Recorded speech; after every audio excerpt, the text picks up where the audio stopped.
lost the House, we still actually won a lot, including the part of Jeff Sessions stepping down. And this wasn't just a volunteer move all by itself. This was something Trump actually requested him to do. If he wasn't going to voluntarily step down, Trump was going to end up firing him.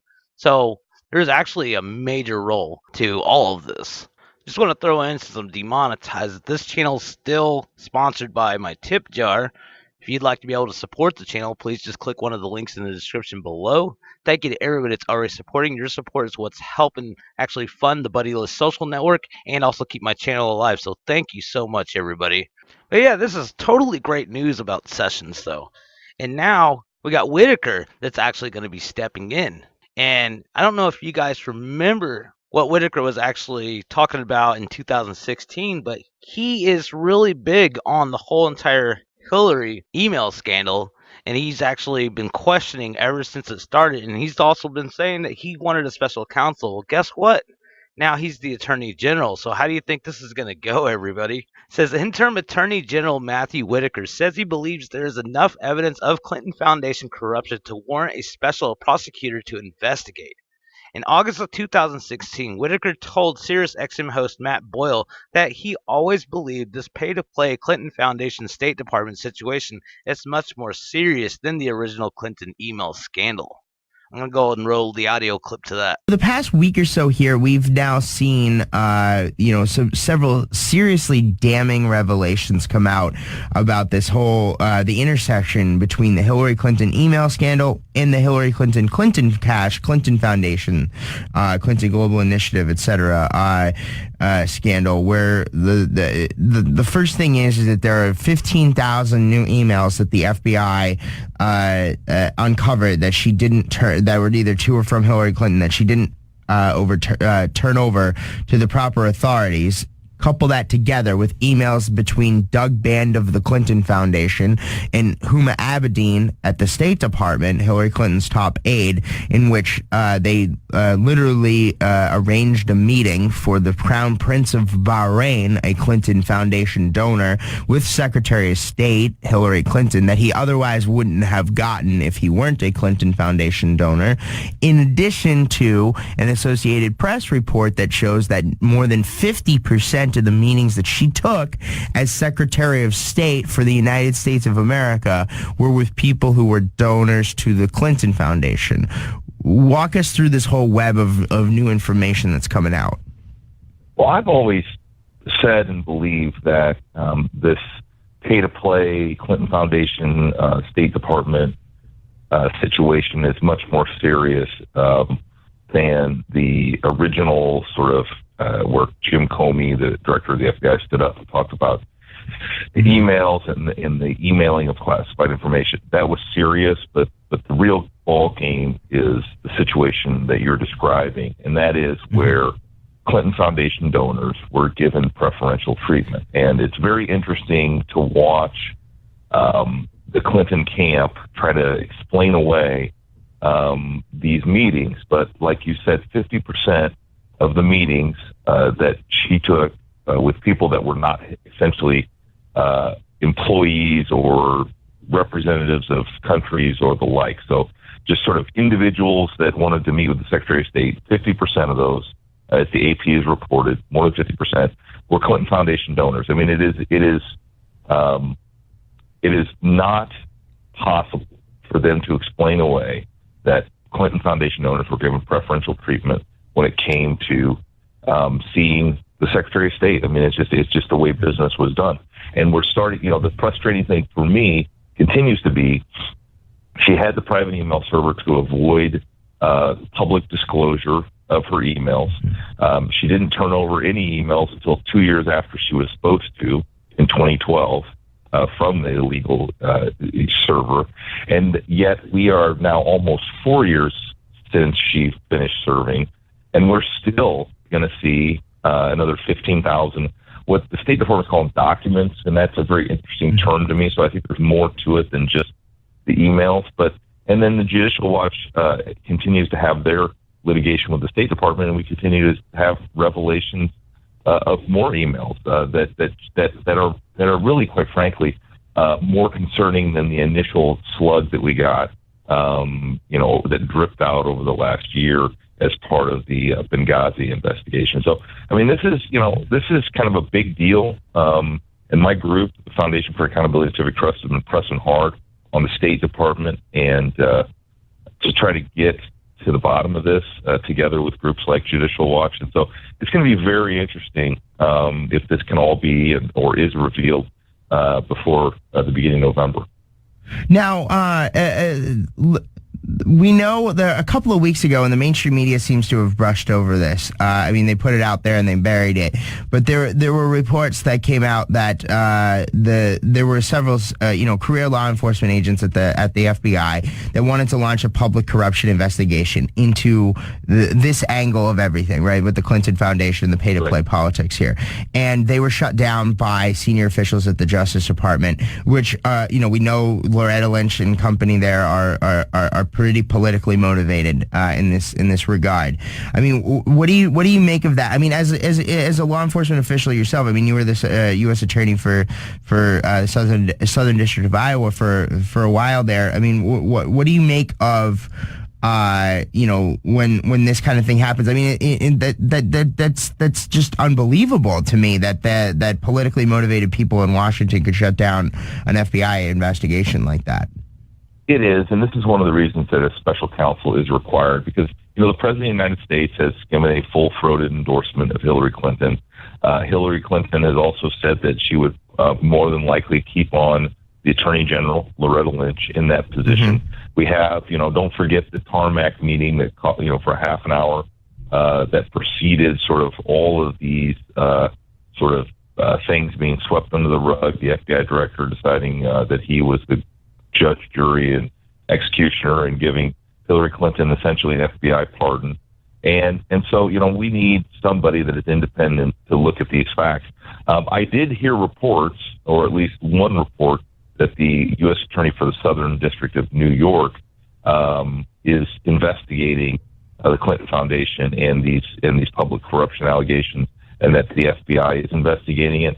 But like you and many of your listeners, I was very concerned when I heard that the Attorney General and the politicals at the Department of Justice had determined not to open an investigation into what is clearly a pay-to-play situation where if you gave money to the Clinton Foundation, you got preferential treatment if you had business in front of the State Department. Now, we've talked to Peter Schweitzer at Government Accountability Institute. They're a partner organization here at Breitbart. He's also one of our editors at large at Breitbart. He's the author of Clinton Cash, and also Tom Fitton yesterday here on the show. And they both say that there's a lot more stuff that's coming out in the public here. Do you think that there will be enough? Obviously, to get a special prosecutor here, you need the administration to appoint a special prosecutor. I mean, do you think there's going to be enough that comes out in the next little bit here to build up the political will to force the president? I mean, it's not like it's in the president's political interest to appoint a special prosecutor at this stage of the game. You're right. Do you think there's going to be enough building up here to lead to that? Well, those are the two people that would have knowledge of what else is out there. And based on what I've seen that's in the public domain currently, I think there's enough to have a special prosecutor that can look into this, that can talk, have the ability to subpoena documents and interview witnesses and do the kind of things, and have the independence separate from this administration. And, one of the things that, when the independent counsel law that Ken started Whitewater investigation with expired at the end of Bill Clinton's term, it was not renewed, but there still is an ability of the Attorney General to appoint a special counsel and to give a tremendous amount of latitude and authority and responsibility. One of the examples I would point to is when Pat Fitzgerald investigated and ended up convicting Scooter Libby. He was a special counsel with broad discretion at the time, and that would be sort of the model that I would expect.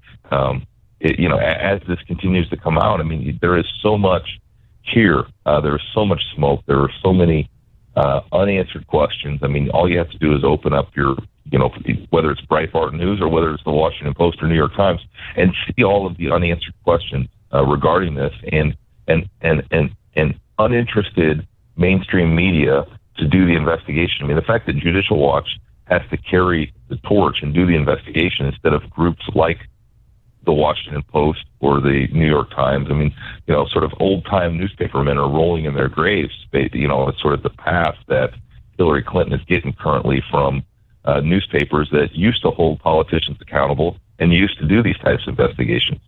And the last thing I want to ask you about is, obviously, the Clintons have come out and said that if she's elected president, she'll stop taking foreign and corporate contributions. The Clinton Foundation will stop taking foreign and corporate contributions. But I talked to Governor Mike Pence, the vice presidential nominee, the other day, and he says that, that's like an open invitation between now and the election to all of these special interests from the various companies and from foreign interests to make a down payment on corruption to be paid later. I mean, what do you make of that? I mean, that seems it's almost like it's a little too little, too late. It is, and I've always thought the Clinton Foundation is a very sophisticated way to get around the campaign finance laws and to allow for unlimited donations and an ability to curry favor. With a presidential candidate that, quite frankly, is unprecedented in the history of our country, where they can take more than the $2,700 that's the limit on individuals and use it for sort of whatever they want. That's plausible within the charitable contribution laws. So I mean, this is getting really good, folks, isn't it?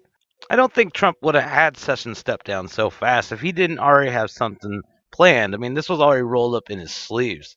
This is plan B if the Dems won the House, what was going to be the next move. And so now we got a guy that is the Attorney General that is obviously as open-eyed as we are to this whole entire Clinton email scandal and all the two-tier justice systems that we can actually see right here, how she gets away with everything while regular citizens and people of military services actually get charged with stuff that was less than what she did.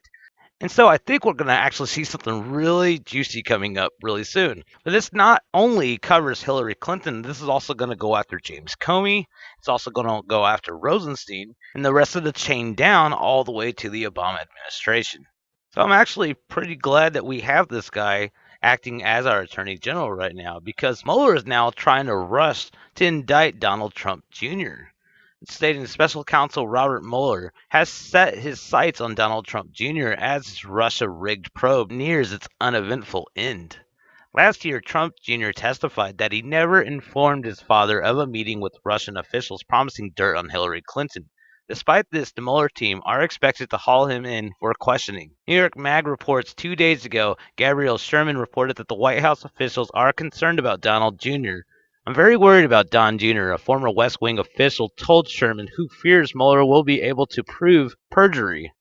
Deep in a report about Trump's 2020 campaign plans, Political drops the news that morning that Trump Jr. has told friends in recent weeks that he believes he could be indicted. The details of the expected indictment remain to be seen, but if Trump Jr. did lie under oath, the obvious question is why? He had a lawyer who presumably informed him of the dangers of perjury. Why take the risk of perjury to deny having informed his father about a meeting with Russian officials if the contacts produce absolutely nothing? And so this is what Mueller is going to be trying to rush right now, because he knows his time is about up. Now we got a new acting AG that's actually going to close out the whole entire Russian investigation, because Mueller already promised that he was going to finish up after the midterms, and now he wants to drag it out further to Donald Trump Jr. So, like I said, folks, this is going to get really intense.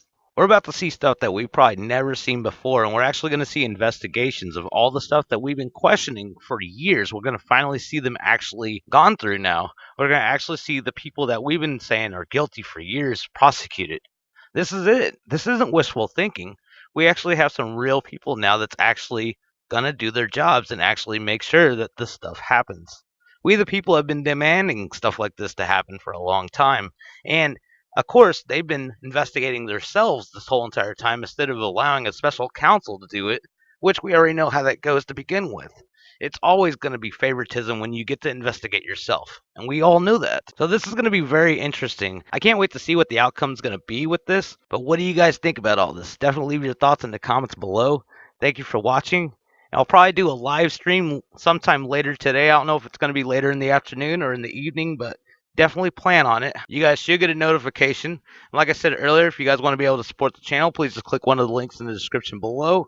We also got our t-shirt store and our coffee mugs all in there. You could get you a Liberal Tears mug. And we also got NPC meme t-shirts also available in the store now too, if you want to check that out. But thank you guys for watching. Thank you to all the supporters out there, and I'll see you guys in the next show. Peace.